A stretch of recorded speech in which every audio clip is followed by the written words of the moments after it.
पूर्वे कूअर पानी पी लोके 100 वर्ष अति आराम रे अतिक्रम करि पारुथिले किंतु एबे आक्वागार्ड रो पानी पी 40 वर्ष अतिक्रम करबा कष्टकर होई पड़ुछि।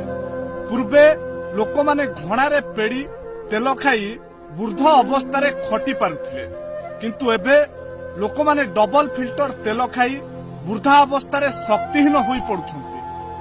पूर्वे लोक माने गोटा लुण खाई सुस्थ रहुथिले किंतु एबे आयोडीन युक्त लुण खाई भी असुस्थ होई पड़ुछन्ति लोके। पूर्वे लोके अंगार करंज लिम आ लुण रे दांत घसी भी सेमानकर दांत समस्या किछि नथिला किंतु एबे कोलगेट रे दांत घसी भी कम बयसरु विभिन्न प्रकार दांत रोग रे शिकार हेउछन्ति लोके। पूर्वे वैद्य नाड़ी धरी रोग परीक्षा करुथिले किंतु एबे विभिन्न प्रकार जंत्रपाति भी रोग निरूपण करबाकू फेल मारुछि।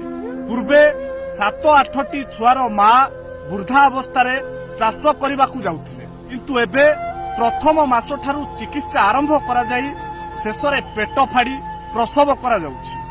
पूर्वे हांडी गुड़ पिठा पेट भरी खाइले भी किछि हेउ नथिला किंतु एबे मिठा न खाई भी मधुमेह रोग रे शिकार हेउछे आमे।